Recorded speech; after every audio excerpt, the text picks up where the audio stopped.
Hi everyone, welcome to Cache Walks.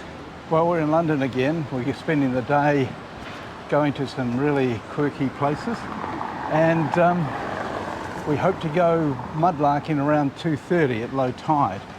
So it should be time for some geocaching and amongst all that. Oh yes, come and spend the day with us. We're heading first to the strange and little known Hunterian Museum. It houses the extraordinary specimen collection of the 18th century surgeon anatomist John Hunter.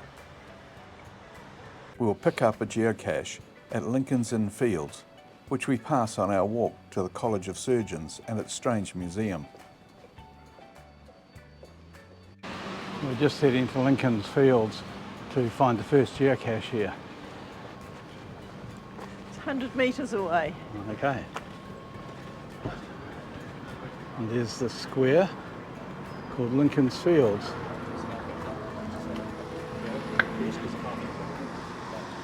This is the largest public square in London.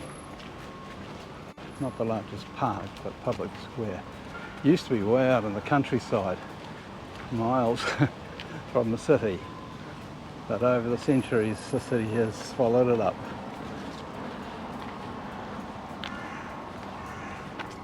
Somewhere along here there's a geocache. Oh, a nice tree here. This tree was planted in 1953, the coronation year of Queen Elizabeth II. Very good year, 1953. That was when I was born.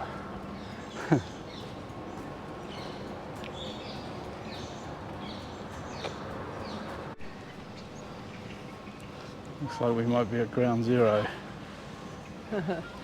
Okay, feel behind the first L in the sign, magnetic.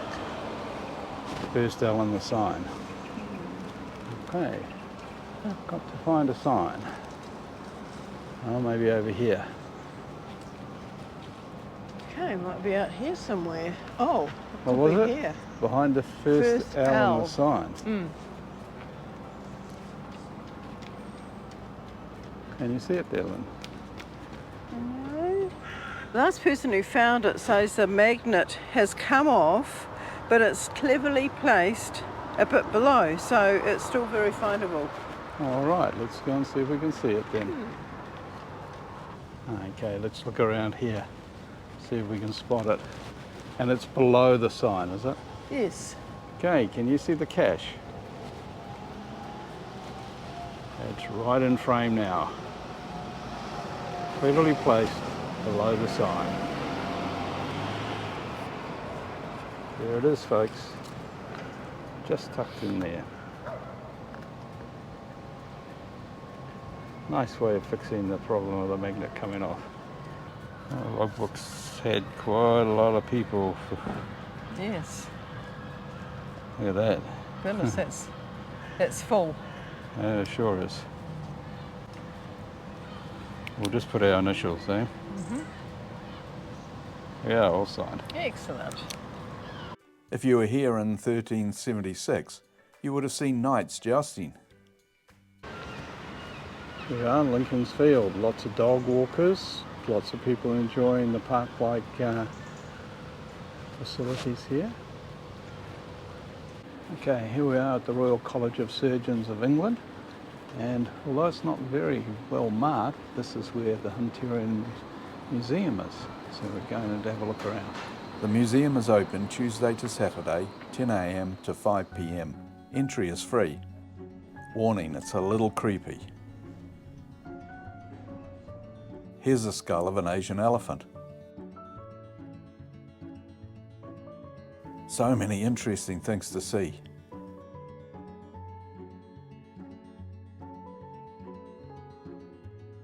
The fetus of a 9-banded armadillo. A dog fetus showing its large intestine.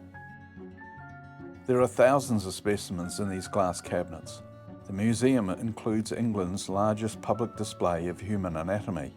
They were used as training aids for young surgeons and helped to advance medical knowledge. Here, Hunter successfully removed a benign tumour growing on this man's jaw. The swelling of the artery behind the knees was common amongst coachmen in the 1700s, probably a result of constant jolting when travelling over bumpy roads. A leak or burst could be deadly. Then the only treatment was amputation. John Hunter pioneered tying off the artery, saving the leg and the patient's life. Here's a horse's brain.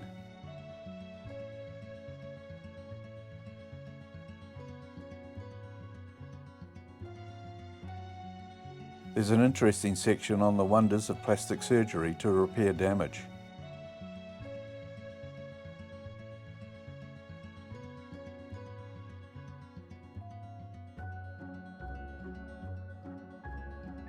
Here's a skeleton of an extinct North Island giant moa from New Zealand.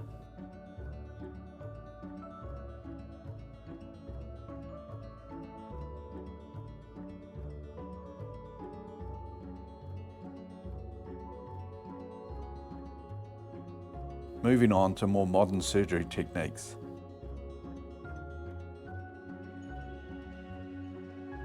Time to move on to our second unusual place.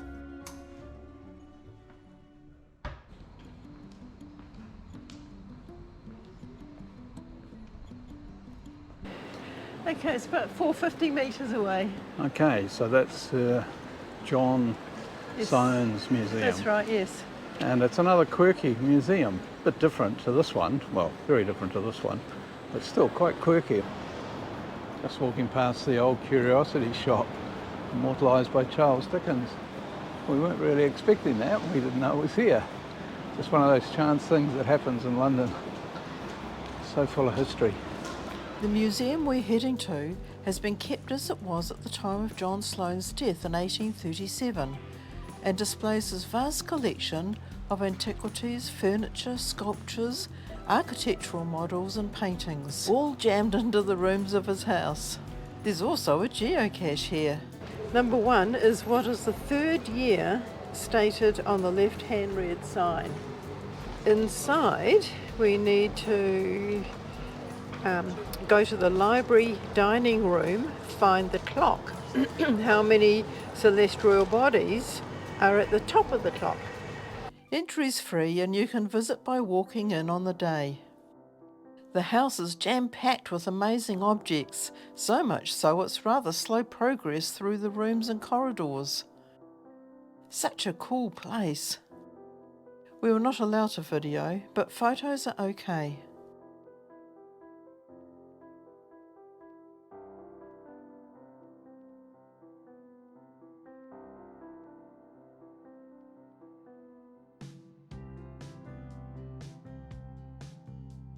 The collection contains thousands of objects, ranging from ancient Egyptian antiquities and Roman sculpture to models of contemporary buildings. The museum occupies 3 buildings, number 12, 13 and 14. Sir John Sloane acquired and rebuilt each of these buildings during his lifetime. Sloane was constantly arranging and rearranging the collection.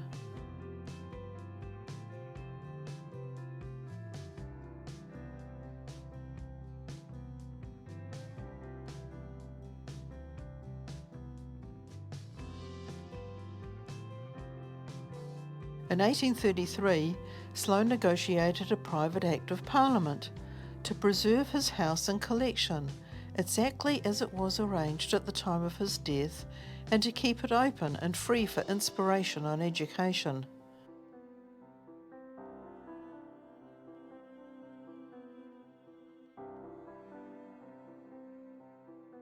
Today, this unique house attracts more than 100,000 visitors a year. It's open from 10 a.m. to 5 p.m, Wednesday to Sunday.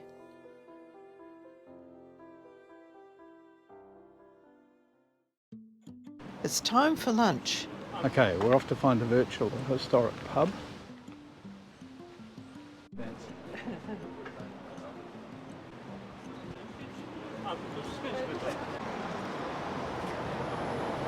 We're passing Staple Inn, a half-timbered medieval building. Here's a dragon boundary marker, placed to mark the boundaries of the City of London.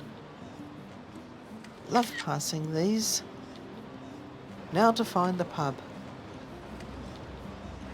We're going down Hatton Garden, EC1. Let's see if we can find this pub. Now, we can't mention the pub's name to you because that's part of the virtual's questions. But it's a very famous pub, very historic, one of the most historic pubs in London. So it wouldn't be very hard to figure it out. The pub sign's a clue.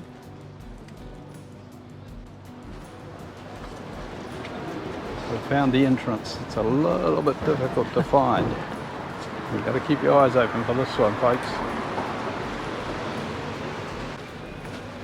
Okay, we're popping in for lunch. Originally built in 1546 for the servants in the palace of the bishops of Ely, but the current building dates from 1773. Love this pub. Good choice here, going for my favourite Fuller's London Pride. It's their flagship beer, a tawny coloured premium ale. Nice.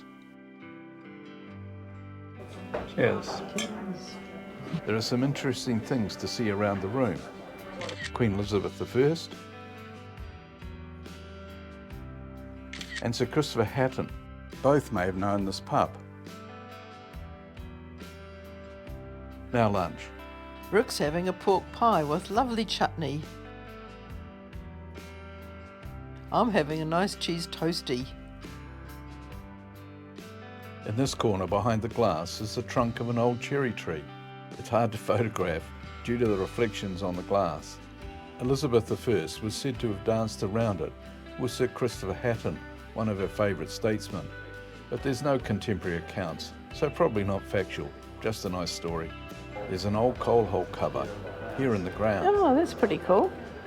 There must be a room under here Yes. where the coal was stored. Okay, we've had lunch in that lovely pub and got the virtual, so it's time to go mudlarking. Standing on the right so people in more of a hurry can pass.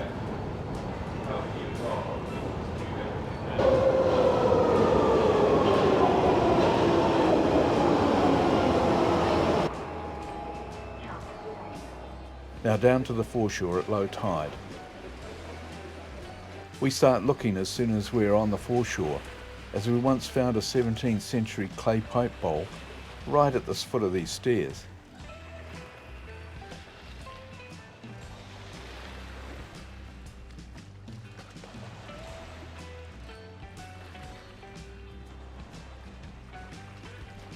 Moving along to try another part of the foreshore that's easy to walk on. Our first find is a salt glazed sherd. Can you see it? Possibly from a Bartman jug. The name comes from German, meaning bearded man. It's also sometimes called a Bellarmine jug. It's a type of decorated salt glazed stoneware that was manufactured in Europe throughout the 16th and 17th centuries. Wish we could find a piece of his face.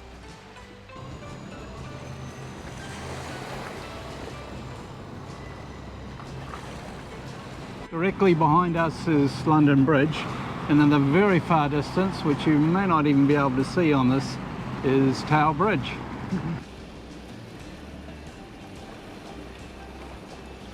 A pipkin is an earthenware cooking pot used for cooking over direct heat from coals or a wood fire.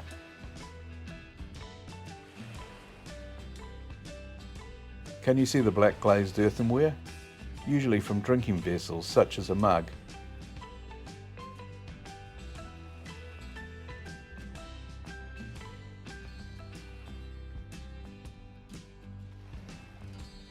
Can you see another piece of salt glazed stoneware? Hard to tell unless you turn it over. This piece of salt glaze definitely looks like it's from a Bartman jug. Lynn has found this large nail. We think it's reasonably modern. Last time we were down here, there were 4 or 5 other mudlarkers, but today we're all alone. Maybe the tide's not low enough for them. There's another interesting piece.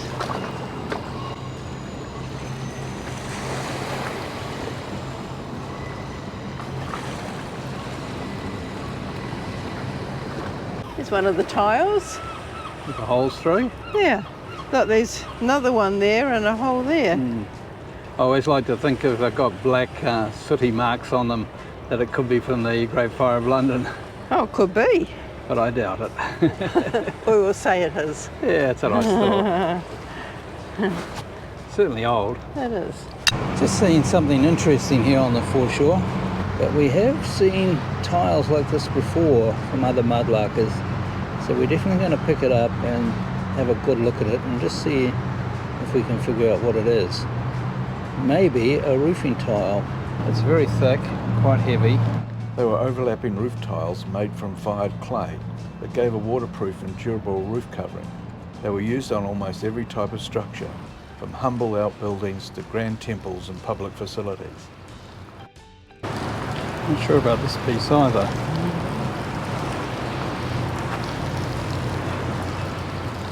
If you want to search the foreshore, remember you need a permit. If you can't obtain one, there are official tours that you can join. That brings us to the end of our cache walk. I hope you enjoyed our day in London. Thanks for watching. And don't forget to go geocaching. And don't forget to give us a thumbs up if you like it, because that way more people get to see. Exactly.